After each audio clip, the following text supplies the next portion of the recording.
Craft ও art প্রেমীদের জানাই দি craft লাভার YouTube চ্যানেলে অনেক অনেক স্বাগত। আজকের এই এমব্রয়ডারি জুয়েলারিটি বানানোর জন্য আমি এখানে 1.2 সেমি ব্যাসার্ধের একটি বৃত্ত এঁকে নিয়েছি। বৃত্তটার মাঝে আমি এখানে দেখো 3টে ফুলের পাপড়ি করছি।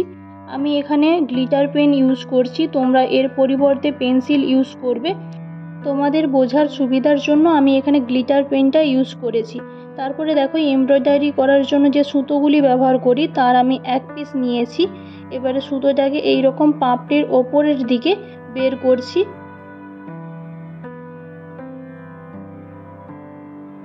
তারপরে দেখো একটা পাপড়ির অন্য সাইডে সূঁচটাকে গেঁথে প্রথমে যেখান থেকে সুতোটা বের করেছিলাম তার পাশেই আবার সূঁচটা বের করলাম। এরপরে সূঁচের গায়ে আমি সুতোটাকে পাক দিতে থাকবো।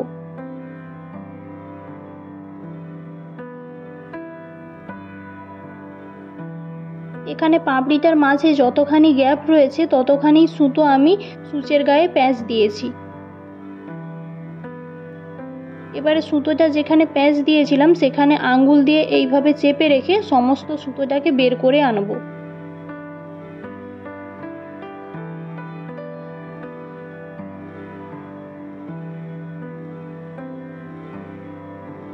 এবারে সুতোটাকে ব্যাকে এনে যেখান থেকে সুতোটা বের করেছিলাম সেইখানে সূচ দিয়ে গেঁথে সমস্ত সুতোটা নিচ দিয়ে বের করে আনবো।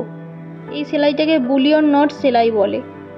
এরপরে দেখো এখানে আমি একই কালারের এক পিস সুতো নিয়েছি, সুতোটাকে ফুলের মাঝখান দিয়ে বের করলাম। তারপরে যে বুলিয়ন নট সেলাইটা করেছিলাম তার পাশে এইভাবে গেঁথে দিলাম। তারপরে আবারও মাঝখানে সুতোটাকে বের করব আর বুলিয়ন নটের সাইডে এইভাবে গাঁথতে থাকবো। এখানে আমি সমস্ত ফুলটাই লাইট পিঙ্ক কালার দিয়ে করেছি, আলোর কারণে এটা একটু সাদা দেখাচ্ছে বেশি। পুরো বুলিয়ন নট সেলাইটা এইভাবে সুতো দিয়ে কভার করে দিতে হবে। একই রকমভাবে বাকি দুটো পাপড়িও করে নিয়েছি। এবারে আমি এখানে সবুজ রঙের এক পিস সুতো নিয়েছি, সুতোটা দুটো পাপড়ির মাঝখানে এইরকম পজিশনে বের করে আনবো। তারপরে দেখো সুতোটাকে বাম হাতে এভাবে টান টান রেখে সূঁচের গায়ে দুবার পাক দেব। তারপর একটুখানি দূরে গেঁথে নিচ দিয়ে বের করে আনবো আর বাম হাতে সুতোটাকে টাইট করে ধরে রাখবো যতক্ষণ না সমস্ত সুতোটা বের করে আনছি। এটাকে লং ফ্রেঞ্চ নাট স্টিচ বলে। এটা করার সময় বাম হাতে সুতোটাকে টান টান রাখবে। এখানে আমি ফুলের মাঝখানটিতে ফ্রেঞ্চ নাট স্টিচ দেব, তার জন্য আমি এখানে গোলাপি রঙের এক পিস সুতো নিয়েছি, সুতোটাকে মাঝখান দিয়ে বের করে আনলাম। তারপরে দেখো সুতোটার গায়ে দুবার খানিক সূচ দিয়ে পাক দিলাম। তারপরে যেখান থেকে বের করে এনেছিলাম ঠিক তার পাশেই সূচটাকে গেঁথে নিচ দিয়ে বের করে আনবো আর বাম হাতে সুতোটাকে টান টান রাখবে। ফ্রেঞ্চ নাট আর লং ফ্রেঞ্চ নাট সেলাইটা প্রায় একই রকম। এখানে 6 পিস ফুল করেছি, প্রতিটা ফুলের এক্সট্রা কিছুটা পরিমাণে কাপড় রেখে কেটে নিয়েছি। তারপরে দেখো আমি এখানে কার্ডবোর্ড নিয়েছি 1.2 সেমি ব্যাসার্ধে। এবারে কার্ডবোর্ডের গায়ে ফেব্রিক গ্লু লাগিয়ে কাপড়গুলি আটকে নিচ্ছি। আমি এখানে এক্সট্রা কাপড়টা ছোটো ছোটো পিস করে কেটে ফেব্রিক গ্লু দিয়ে পেছন দিকে আটকে দেব। তোমরা এরকম ছোটো ছোটো পিসে কাপড়টা না কেটে কাপড়ের সাইডে রান সেলাই দিয়ে কাপড়টাকে টান করে গ্লু দিয়ে আটকাতে পারো পেছন দিকে।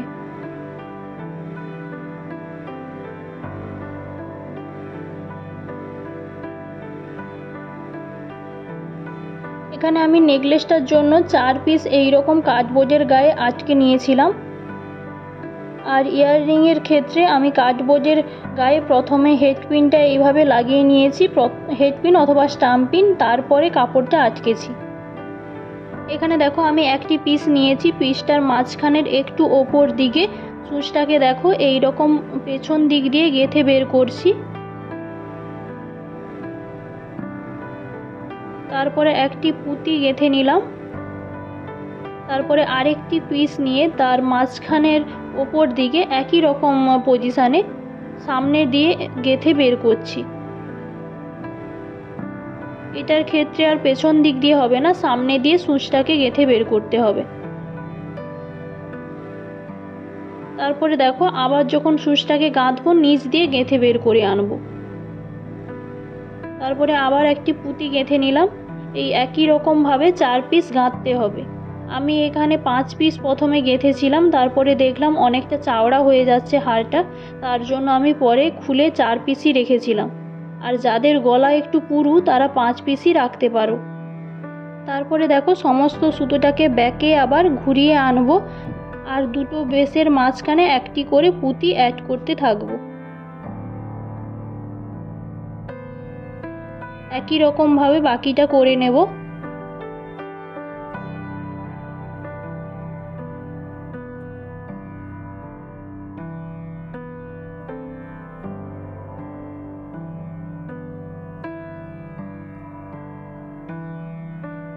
আমার এখানে সমস্তটা করা কমপ্লিট হয়ে গিয়েছে এবং শেষে দেখো এইভাবে গাঁট দিয়ে দিচ্ছি।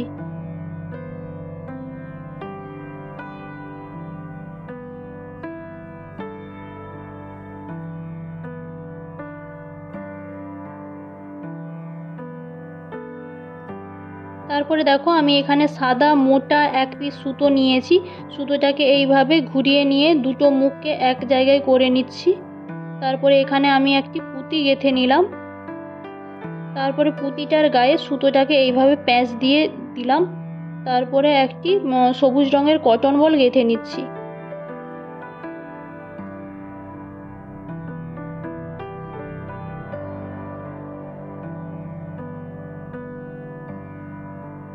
এইবারে দেখো বেসগুলির ব্যাক সাইডে এইভাবে ফেব্রিক গ্লু দিয়ে পুঁতি কাঠিগুলি লাগিয়ে নিচ্ছি। তোমরা সূচ বা সূচের মতো কোনো সূক্ষ্ম জিনিস নিয়ে এইভাবে সুতোটাকে চেপে চেপে আটকে দেবে। তারপরে ব্যাক সাইডে পুরোটাতে ফেব্রিক গ্লু লাগিয়ে কাপড় লাগিয়ে নেব।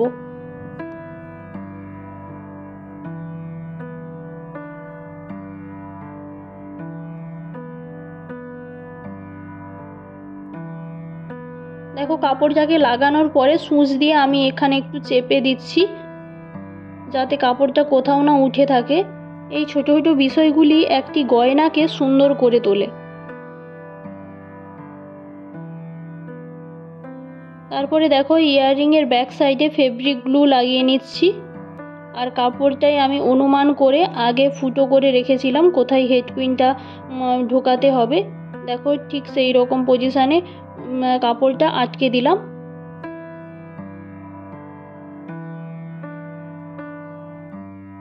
একই রকমভাবে অন্যটাও করে নিয়েছি। এইবারে দেখো আমি এক সাইডে পুঁতি কাঠি অ্যাড করে রেখেছিলাম, অন্য সাইডটা তোমাদের দেখাচ্ছি। এই রকম 2 পিস সুতো নেবে, সুতোটাকে ডবল করে নেবে ঘুরিয়ে, তারপরে সূচ দিয়ে গেঁথে নিচ্ছি।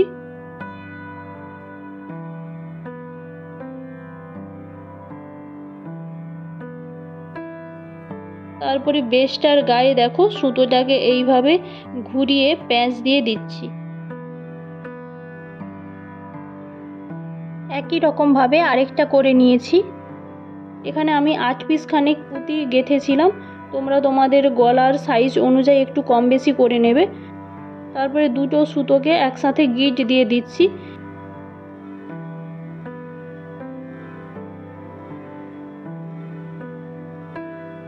এখানে আমি 2 পিস প্লাস 2 পিস সুতো নিয়েছি, প্রতিটা 26 ইঞ্চ করে, টোটাল 4 পিস নিয়েছি। 2 সাইডের জন্য 2 পিস 2 পিস করে। এবারে এক সাইডের জন্য 2 পিস নিয়ে সুতোটাকে ঘুরিয়ে এইভাবে ডবল করে নিয়েছি। এবারে দেখো এইখানে যে এক্সট্রা সুতোটা ছিল সেটা এই সুতোর সাথে গিট দিয়ে দিচ্ছি।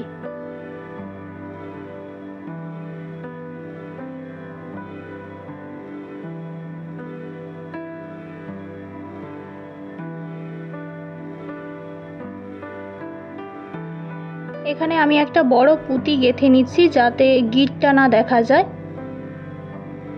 এবারে 2 সাইডের সুতোকে একসাথে করে একটি অ্যাডজাস্ট কটন বল গেঁথে নিলাম। তোমরা কটন বলের পরিবর্তে উডেন বিডসও ব্যবহার করতে পারো। 2 সাইডের শেষ প্রান্তে দুটো করে পুঁতি গেঁথে গিট দিয়ে দিচ্ছি। যদি তোমাদের এই ভিডিওটি ভালো লেগে থাকে তাহলে প্লিজ লাইক করো এবং তোমাদের মতো গয়না প্রেমীদের সাথে শেয়ার করো।